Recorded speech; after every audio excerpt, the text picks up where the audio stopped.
안녕하세요, 독자님들. 경제용입니다. 안녕하세요. 2025년 11월 17일 월요일 서울경제신문 일면 기사들의 핵심을 독자님들이 알기 쉽게 풀어드리는 시간입니다. 네. 오늘 일면을 보니까요. 이게 다 다른 기사 같은데 결국 하나의 큰 흐름을 말하고 있는 것 같아요. 어떤 흐름을 보셨나요? 바로 경제 블록화 속에서 우리 경제가 어떻게 살아남을 것인가, 이런 거대한 질문이요.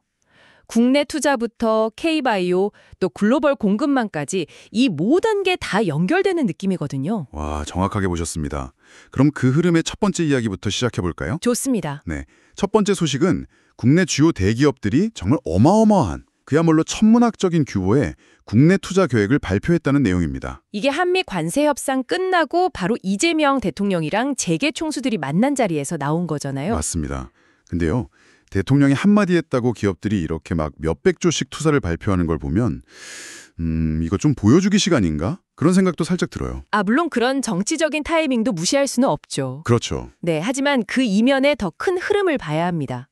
바로 경제 안보라는 개념인데요. 경제 안보요? 네, 독자님들도 기억하시겠지만 지난 몇 년 동안 코로나 팬데믹이다, 미중 갈등이다 해서 공급망이 흔들릴 때 우리 기업들 정말 고생 많았잖아요. 맞아요. 정말 난리도 아니었죠. 이제는 외국에 공장 짓는 것만이 능사가 아니라 핵심 생산 기반은 우리 땅, 국내에 두는 게 일종의 보험이라는 인식이 아주 확고해진 겁니다.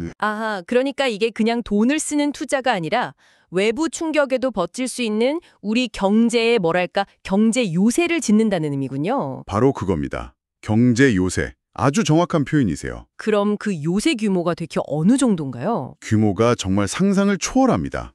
일단 삼성은 앞으로 5년간 450조 원. 450조요? 네. 그리고 차세대 반도체 공장인 평택 5 공장, P5 건설도 속도를 내기로 했고요.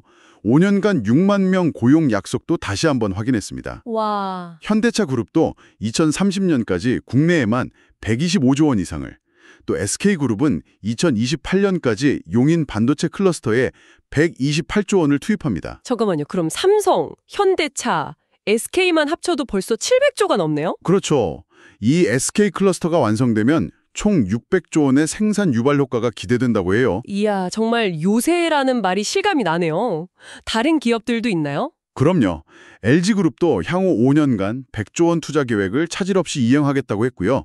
HD현대가 15조 원, 한화 11조 원, 셀트리온도 7조 원 규모로 화답했습니다. 그야말로 팀 코리아가 총 출동하는 모습이네요. 네, 우리 경제의 기초 체력을 다지는데 총력을 기울이는 거죠. 이렇게 대기업들이 안으로 경제 성곽을 쌓는 동안 정반대로 바깥으로 나가서 엄청난 성과를 내는 분야도 있네요.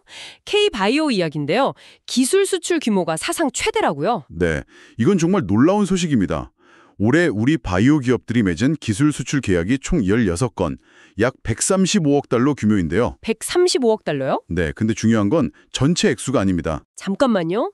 그럼 뭐가 중요한 거죠? 13억 달러면 우리 돈으로 18조 원이 넘는 엄청난 돈인데요. 바로 계약 한 건당 평균 규모입니다. 한 건당 규모요? 네, 이게 약 1조 2,226억 원으로 사상 처음으로 1조 원을 돌파했어요. 기존 최고치였던 2021년보다 무려 2.6배나 커진 겁니다. 와, 한 건당 1조 원 시대라니. 이건 우리 K-팝 그룹이 동네 행사 뛰다가 이제 월드 투어 하는 급으로 체급이 달라진 느낌인데요. 비유가 아주 정확하신데요.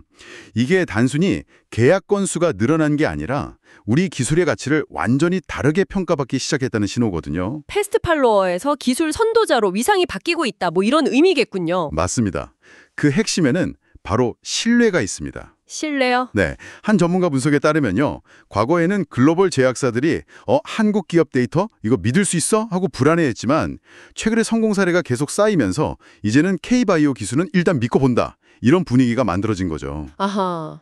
그래서 단순히 기술만 사가는 게 아니라 아예 지분 투자를 해서 장기적인 파트너가 되려는 사례가 늘고 있어요. K바이오가 밖에서 이렇게 신뢰를 쌓고 있는데 글로벌 자동차 업계에서는 반대로 불신의 벽이 높아지는 것 같아요. 특히 중국에 대한 불신이요. 네, 맞습니다. 이 탈중국 움직임이 아까 이야기했던 대기업들의 국내 투자랑도 결국 연결되는 지점이죠. 정확하게 보셨습니다. 그 두 현상은 사실 동전의 양면과 같아요. 아, 그런가요? 네, 테슬라나 GM 같은 글로벌 완성차 업체들이 부품 공급망에서 중국을 빼려는 움직임을 본격화하고 있거든요. 어떻게 움직이고 있나요? 테슬라는 2년 안에 미국 생산 차량에서 중국산 부품을 아예 완전히 빼겠다고 선언했고요. 2년 안에요? 네, GM도 협력사들한테 중국산 비중 줄이라고 요구하고 있습니다. 아무래도 미국의 고율 관세 같은 미중 무역 갈등이 직접적인 원인이죠. 그럼 그 빈자리가 고스란히 우리나라 기업들한테는 기회가 될 수 있겠군요. 그렇죠. 특히 어떤 분야를 좀 주목해야 할까요? 단연 배터리 분야입니다. 독자님들도 LFP 배터리라고 들어보셨을 거예요. 아, 네네. 가격 저렴한 배터리요. 맞습니다. 가격이 저렴해서 테슬라 같은 전기차에 많이 쓰이는데 이 시장을 중국의 CATL이라는 회사가 거의 독점하고 있거든요. 아, 그렇죠. 그런데 미국이 중국산 부품의 규제를 강화하니까 테슬라 입장에서는 이 CATL 배터리를 계속 쓰기가 좀 곤란한 상황이 된 거죠. 아, 그럼 CATL 대신 다른 파트너를 찾아야만 하는 건데 그 유력한 후보가 바로 우리나라 기업이라는 거군요. 맞습니다. 기존 협력사인 LG에너지 솔루션이나 일본의 파나소닉이 그 수혜를 입을 가능성이 매우 크다는 분석이 나오고 있어요. 가 될 수 있겠네요. 새로운 성장의 발판이 될 수 있는 셈이죠. 자, 이렇게 바깥 세상이 급변하는 동안 우리 안에서는 공정에 대한 논쟁이 뜨겁습니다.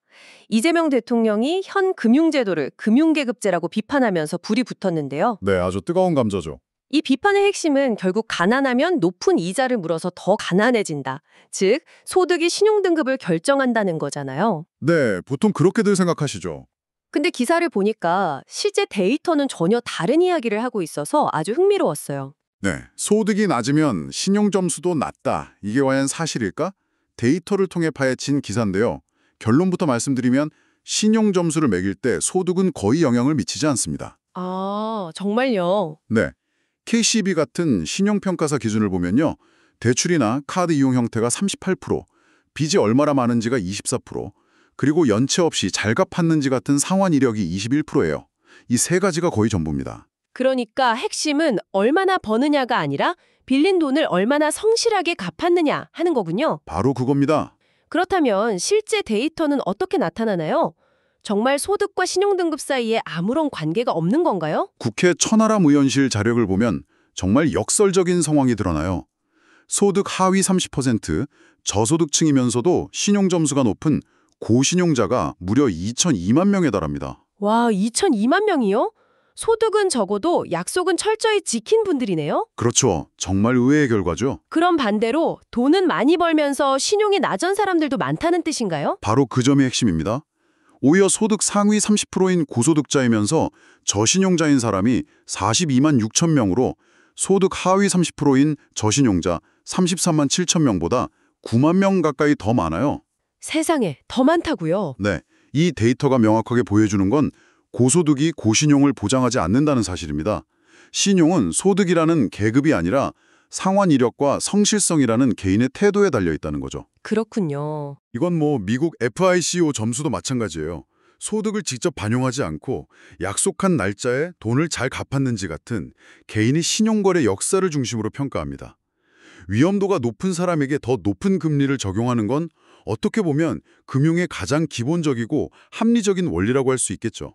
지금까지 국내 기업들의 전력적인 투자 변화와 글로벌 공급망 재편, 그리고 신용제도를 둘러싼 흥미로운 데이터 분석까지 다뤄봤습니다. 다음에도 빠른 소식으로 찾아뵙겠습니다. 지금까지 서울경제신문 경제용이었습니다. 감사합니다.